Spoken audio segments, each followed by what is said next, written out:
Welcome back into the channel. Today we are continuing our divisional positional tier list series as we move into the AFC North. All the NFC divisions are already up on the channel, as well as the AFC East. The AFC North, one of the best divisions in all of football. At least it was over the last few years. It'll be interesting to see how things pan out.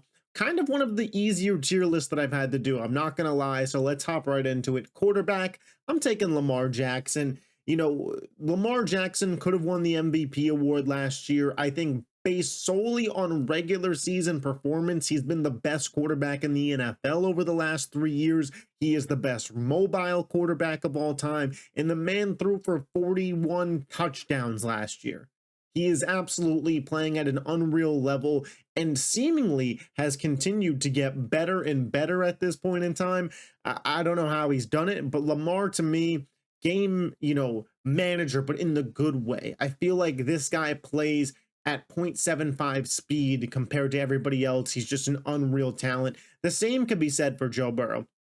I have Lamar as my number 3 quarterback in the league. Joe Burrow is number 4, but I don't think it's particularly close still. I do want to make that known. I think Lamar is definitively ahead of Joe Burrow for me. I think it's more of a Lamar Josh Allen conversation than it is a Lamar Joe Burrow conversation. However, Joe Burrow is undeniably a top 4 to 5 quarterback in football. The guy is just playing at an unreal level. Last year, I think, was his best season to date, despite the team not winning a lot of games. What Joe Burrow presented and what Joe Burrow did, this guy was pressured at a high rate, didn't matter.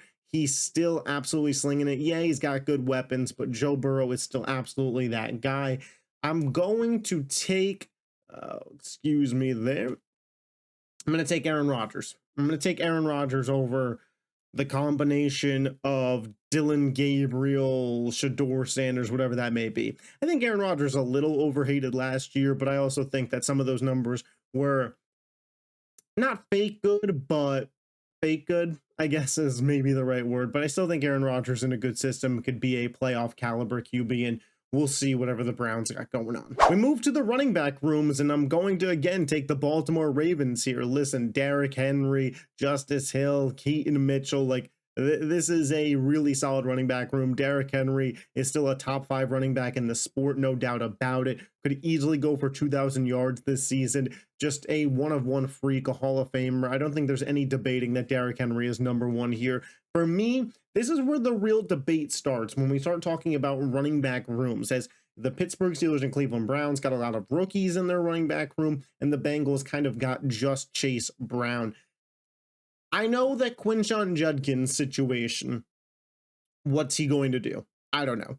But from a talent perspective, a pure talent perspective, give me Quinshon Judkins and Dylan Sampson, Jerome Ford running back room as number 2 in this division. I think Judkins is going to be, if he gets to play, one of the better running backs in football right off the bat. I think he's going to fall into a top 15 range. Really loved what I saw of him out of Ohio State, but even in Ole Miss, when he was the guy in the SEC, an absolute dog. Then I'm going to put the Pittsburgh Steelers room, because listen, Caleb Johnson, Jalen Warren, Kenny Gainwell, another 3 deep running back room that is very solid. For the Bengals, I like Chase Brown. I don't love Chase Brown. I think that Chase Brown's production as a running back is much more inflated because of Joe Burrow, and because instead of a run game, it's mainly a short yardage passing game ran through Chase Brown, and he excels in that role. And I think fantasy guys will love the production from Chase Brown, but as a pure runner, I'm taking Caleb Johnson over him. And then I get the room of Warren and Kenny Gainwell. I'm sorry. I'm sorry, Bengals fans. I'm sorry, Chase Brown truthers, but this is where I'm at here. Now, we'll see again if Judkins plays, and I think Judkins and Caleb Johnson, it's very close. You could make an argument. I like Dylan Sampson a lot as a pass catcher for the Browns. I feel like they've got another version of Nick Chubb, Kareem Hunt brewing if Judkins is able to play, but these are my running back rankings. I stand 10 toes down on the wide receivers. Obviously, number 1 is the Cincinnati Bengals, man. Jamar Chase and T. Higgins, to me, the best wide receiver duo in all of football. Jamar Chase, to me, is the best wide receiver in all of football. The explosiveness that he has and really put on display last year, winning the Triple Crown, the ability to score a touchdown any which way by burning his corner deep, by mossing his corner, by running an excellent route in the red zone, by taking a screen to the house. You name it, Jamar Chase can do it. T. Higgins, obviously a little bit of an injury, issue history with him, but there's not a wide receiver two that's as productive as T when he plays a full season. Those numbers will reflect that, but even when he doesn't, man, last year still double-digit touchdowns, missing a decent chunk of games. And similar to running backs, man, we had an easy number one. I think the conversation gets a little interesting when we start talking about the number two here, because the best next wide receiver is the Pittsburgh Steelers with DK Metcalf. But when you look at the room as a whole, it's interesting. I'm still going to put them there because I do think that they're fine. I think that the room is fine with Calvin Austin, with Roman Wilson, with some additional pieces, but I do think DK Metcalf is still a really solid piece. And then I'm going to take the Baltimore Ravens. You know what? I'm going to put the Ravens over the Steelers. And let me tell you why. I forgot about some of the moves the Ravens made this offseason. Zay Flowers, I think, is still a really solid option. They brought back in Rashad Bateman, and DeAndre Hopkins is now on this team. I think that those are three very solid options. DeAndre Hopkins a little older, but as your three, a very solid choice. Whereas for Pittsburgh, it's DK Metcalf and then what else? And then the same kind of for the Browns. It's Jerry Jeudy and then what else? A Cedric Tillman I like, but it's nothing to write home about.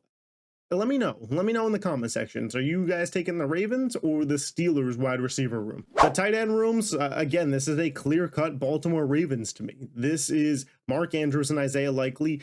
Might be the best tight end duo in all of football, because I don't even know which one of those guys is going to be better this year. I thought Likely showed a lot of progress last year, but Mark Andrews was a touchdown machine. Either way, it's the best tight end room in this division. I don't think it's particularly close. Then I'm going the Pittsburgh Steelers with Jonnu Smith now acquired, Pat Freiermuth, and Darnell Washington. They got three pretty solid tight ends, able and willing to go and able to play. Then give me the Browns. David Njoku, I think one of the most slept on tight ends in all of football. They drafted Harold Fannin. Like, this is a pretty tight end loaded division. And then the Bengals here. Listen, Jasicki's cool, Jasicki, whichever way you say it. Drew Sample's fine, but listen, the Ravens probably have the best tight end room in football.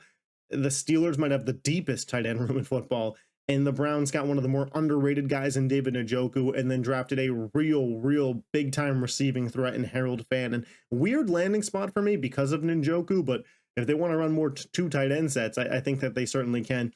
And then the Bengals, it's just kind of your average to below average tight end room. We move to offensive lines, and again, man, the Baltimore Ravens. You could see why a lot of people got them potentially not only just winning this division, but winning a lot of games. I think they got the best offensive line here. They bring back Staley on the big extension. Baltimore, man, they've just been doing it.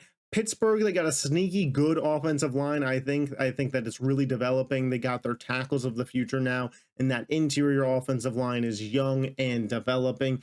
You go to the Browns.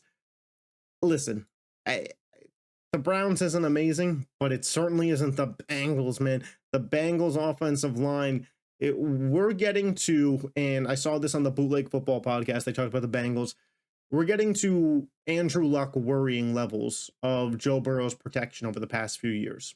And the Bengals didn't seem to change that going into this year. I mean, they moved off of Alex Kappa, who won the Triple Crown of being the worst guard in football, which has got to be addition by subtraction, but it's still not a good offensive line. The defense is now, and it's going to be a pretty much copy and paste order of what we've seen for the last couple, as Baltimore, to me, is the best defense in this division by a mile. They could be the best defense in all of the NFL, certainly in contention for the best secondary. I think Malachi Starks and Kyle Hamilton are going to be the best safety duo in football this year. You got Roquan Smith, a top 2 linebacker. You got Marlon Humphrey, an all-pro. Jair, Nate Wiggins, Matabuke, like Van Noy. Like, this is a loaded defense that is going to perform at a high level. Pittsburgh, though, also a loaded defense, right? TJ Watt, what's his contract status? I'm sure he'll stay, but you got Watt, Hayward, Derek Harmon on that defensive line, Patrick Queen, Peyton Wilson in the linebacker room, and now those corners, Jalen Ramsey, Joey Porter Jr.,